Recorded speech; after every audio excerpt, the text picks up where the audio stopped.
Welcome to day 6 of our Algebra 2R statistics notes. So this is Unit 14. You'll notice that my notes are already filled in, so the focus of this video is going to be on explaining what the notes mean. So it just saves me a little bit of writing. So we're going to be applying statistical inference, which means calculating the middle 95% like we did in the day 5 notes, and interpreting what that means and answering questions based on that. So just a reminder that the middle 95% is calculated by doing whatever your sample is, so whatever the mean or p-hat is, and adding and subtracting the margin of error. And we know from our previous lesson that margin of error is equal to 2 times the standard deviation. So, reading through this Chips Ahoy question. The Nabisco company claims that there are at least 1,000 chocolate chips for every 16-ounce bag of their Chips Ahoy cookies. A group of students attempt to validate the Nabisco claim by randomly selecting 42 bags of cookies from a local grocery store, or from local grocery stores. Students counted the number of chocolate chips in the cookies in each bag and found the sample mean to be 1,261.6 chips, which, by the way, that seems like a tedious process. The students ran a simulation based on their sample mean and found the center of their distribution to be 1,260.2, with the standard deviation of their sample means to be 18.1 chips. Okay, so keep in mind when they say the center of their distribution to be this, that's them telling you the mean. So based on the simulation, create an interval in which the middle 95% of the number of chocolate chips per 16-ounce bag may fall. So again, I'm taking my sample mean, which was listed right here, so that's my x bar, and I'm adding or subtracting 2 times the standard deviation. So they told me in the problem that the mean of their sample was this 1260.2 number, and adding, subtracting 2 times, and then the standard deviation was 18.1. So you plug that in your calculator, get your interval, and then you're done. So this would be the minus side, this would be the plus side, and this is representing your middle 95%. And remember, this is the interval that you can feel confident about that captures the true mean of chocolate chips per 16-ounce bag. So, do you agree with Nabisco's claim? So, let me go back. Nabisco claims there are at least 1,000 chocolate chips in a bag. Well, based on our sampling, we actually have more than 1,000. So, with them saying at least 1,000, they're not lying, right? So, do I agree? Yeah, it's highly likely. It's likely to have at least 1,224 chips per 16-ounce bag, so at least 1,000 chips is true. They're not lying there. Now, do you think their sample is representative of a nation, so of a national average? Well, this is where you have to go back and remember that they selected their 42 chips or cookie bags from local grocery stores. So although it was random, the cookies came from local grocery stores and may not represent a national average. A better way would be for them to probably randomly select stores across the country and then pick chips from those or cookies from those. But that's obviously very time consuming for these students to do and costly. But hey, love the commitment. All right, going to the next page. Your friend insists that he has an 80% success rate for free throw shooting in basketball. Curious, you decide to attend one of his games. Of the 10 free throw shots he took, he made 4. To test this claim, you ran a simulation of 10 free throw shots with a success rate of 40% 100 times as shown in the distribution below. So keep in mind, guys, he's claiming he's an 80% free throw shooter. So you're like, all right, bet. So you go to his game, you watch his 10 free throws, and he only made 4 out of those. So your sample from what you observed is 0.4. Now what they're doing is they're saying, okay, go to your simulator, plug in 0.4 because that was your observed proportion, and then the simulator will generate the rest of these dots for them for what's likely to happen. okay, based on your sample. So, and then how many times did they repeat this? What did it say? Oh, 100 times. So there's 100 dots in this distribution based on the simulator. So based on the simulation and the middle 95% of data, do you believe your friend has an 80% success rate for free throws? So based on what he did, okay, that 0.4, we plugged in the simulator, using the mean and standard deviation, which is what you're seeing me do right here, I figured out the middle 95%. So this 0.093 and 0.677 is representing my reasonable expectations for him based on the fact that he was a 40% shooter the night I observed him. So notice how 80% isn't in that interval. So do I really believe he's an 80% success rate? Probably not. So no, 80% or 0.8 falls outside the middle 95% and would therefore be unlikely to occur. Now, is it possible he had a really bad night? Sure, but it's unlikely to be the case based on our statistical analysis. So again, I like to always kind of write a note here too. This simulation was based on his 40%. Now I want to show you guys something too. I technically could flip the script for this problem and do a simulation based on his claim and see where his sample fits. So let me show you what that looks like. All right, so here's our good friend, the Rossman website. So let me turn some things on here. So keep in mind that he's claiming he's an 80% free throw shooter, right? So I'm going to change the probability of like my success, so heads here, to be 0.8. He took 10 free throws, so I'm going to change that to 10, and I'm going to generate 100 samples here. So this is what we mean by using a simulator. Draw samples. Okay, so in this distribution, now this is based on him having the claim that he is an 80% free throw shooter. Now, remember that night you observed him and he only made 4 out of 10? That's a p-hat of 0.4, right? Look at where that is. That's way to the left. There's not even a dot that happens there. So with that being said, it's really unusual, or it would be really unexpected for him to be an 80% free throw shooter based on even what's reasonable for an 80% free throw success rate. So if you figured out the mean and standard deviation using these numbers, 0.4 would be well outside of that interval, which would make it unusual. Now, let me go back again to what the problem actually said. They said they ran the simulation based on what he did. So let me change this to 0.4. Okay, new simulation. This is just another example of what you saw in the notes. So mean standard deviation, he's claiming he's 0.8. Look at that. 0.8 is outside of that interval too. So no matter how you look at it, it's unlikely that he's telling the truth. All right, back to the notes. This was an old Regents question. Anne has a coin. She does not know if it's a fair coin. She flipped the coin 100 times and attained 73 heads and 27 tails. She ran a computer simulation of 200 samples of 100 fair coin flips. So keep in mind, that means she's setting the center of her distribution to be 0.5, just like how in the Rossman-Chan samplet, I was just playing with it on the last problem. So again, this is based on a center of 0.5. Given the results of her coin flips and her computer simulation, which statement is most accurate? So you're noticing they're talking about whether it's like fair or not, and what would the next bet of coin flips be, and so on and so forth. Now, if she flipped 73 heads out of 100, that means her sample, her p-hat, is 0.73.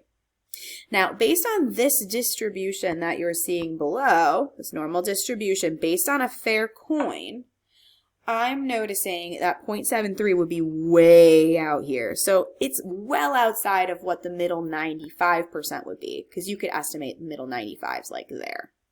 So just based on that, I'm suspicious. I'm thinking that's kind of unusual for that to happen for a fair coin, so I'm thinking her coin's not fair. And that's actually the correct answer to this.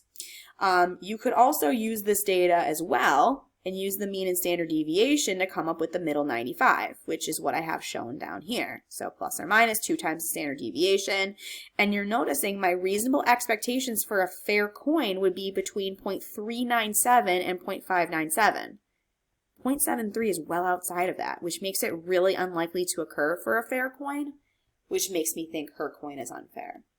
Now, the rest of these options don't really make sense. 73 of the computer's next 100 coin flips will be heads. I don't know that. It could be, but I don't know. That's out because we know there's sampling variability. 50 of the next 100 coin flips will be heads. Again, that sounds really certain there. Like, I don't know it would be. There's a bunch of different scenarios that could happen. In fact, it could be anything between 0.397 and 0.597 likely. And then the last two have to do about fairness. And like I said, her coin is likely not going to be fair, which eliminates 4. All right, next question. Some smartphone applications contain in-app purchases, which allow users to purchase special content within the application.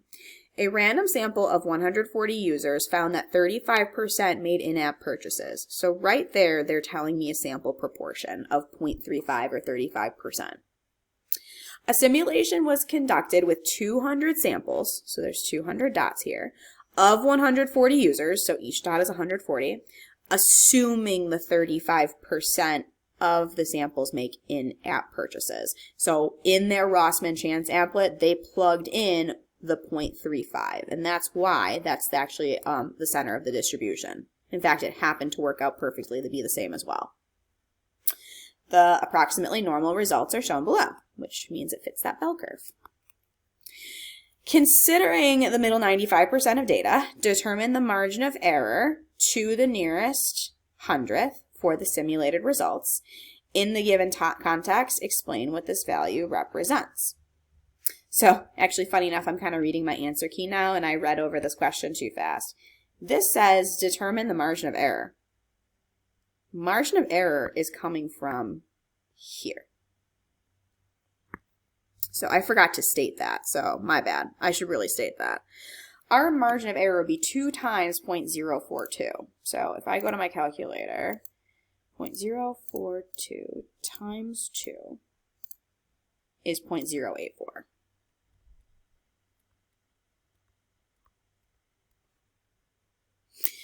So I determine the margin of error to the nearest hundredth, it says. So 0.08.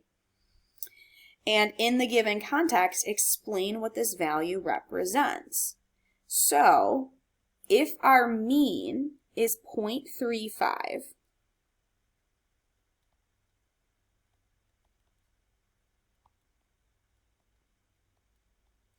we can reasonably expect that we can add or subtract 0.08, and that would capture the middle 95% of data, which would help me estimate that between 26%, we'll say, and 43% of smartphone users make in-app purchases.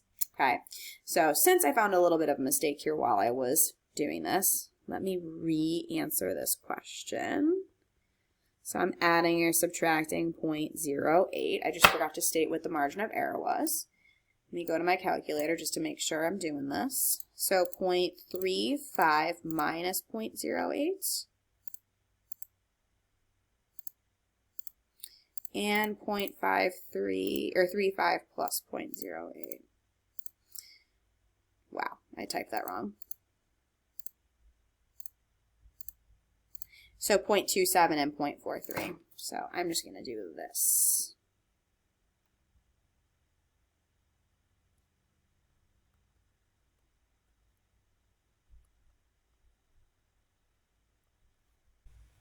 Okay, so it actually didn't ask me to figure out the middle 95%, but I did because it could be useful in my explanation. Now, keep in mind this problem actually does ask what the margin of error means. So by me using this, what I'm ultimately saying is the proportion of users that will be doing in-app purchases will be within 0.08 of 0.35. Or I could do it in terms of a percent. So let me answer that up here. the percent of users making in-app purchases will be within 8% of 35%. And that's what our margin of error means. Okay, and if you want to go further and then explain what that interval would be, that's fine. But on the regions, they actually only care for this problem about you figuring out what the margin of error is and then explaining how you would use it to calculate the middle 95%. So add or subtract that 8% of the 35%. All right. Last question's a little bit tricky. It's going to seem kind of random, and it kind of is. So in the game Trouble, in order for your piece to leave home, you must pop the die in the middle, which is this guy, and get a 6. After Adam pops, Adam's 10 pops in getting 6 zeros. So out of 10 pops, he got 6. That's his p-hat. Adam complains, what are the odds I got 6 zeros? His best friend Everly says, simulate rolling a fair die 200 times using random digits from your calculator to see if 0 6s, or if 6 zeros, if 0 6s is unusual. Explain how the simulation could be used to solve a problem. So this type of question has actually been asked on the Regents, which is why it's important to come up with ways that we can explain using simulation to test our theories. So since there are 6 options on a die, 1 through 6, we could use our random integers in our calculator between 1, 6, and then 10 to generate 6 random digits to represent rolling the die 10 times and repeat this process 20 times to simulate 200 total rolls and see how many times 0 out of 10 6s occurred. If it occurs less than 5% of the time, that's considered an unusual event. So let me show you what that looks like. I can do math, prob, and then rand int. So again, between 1 and 6, and then I'm going to do 10 because remember Adam popped the thing 10 times and he got he got out 0 times, right? He didn't get any 6s. So let's see what happens. All right, so here he got out twice, okay, out of 10. Let's do another one. Okay, definitely got out. As soon as I see one of the 6s, I'm like, okay, he got out. Oop, that one he didn't get out. So that would count as a time he did not get out in the game. And then I'd repeat this, okay, he got out. Oh, he got out. So obviously it's more likely that he is getting a 6 at least once in these 10 than not. So the idea is I repeat this 20 times, which is simulating rolling it 200 times, and I can see how many times he didn't roll a 6. There's another one. So I think I'm up to 2 right now out of maybe like 10 that we're doing. So again, if it's less than 5% of the time, that would be considered an unusual event. There he got 6s a lot. There's another one. But as you guys are seeing with me randomly generating these numbers, it's pretty rare that out of 10 rolls, you're not getting a 6. But it does happen. It just doesn't happen that often. Oh, those last 2 ones. Oh, nope, that one he got out. All right, so hopefully you get the idea there. Hopefully this video helped make sense of calculating the middle 95% using your margin of error to help us come up with reasonable expectations for estimating our true population mean or proportion.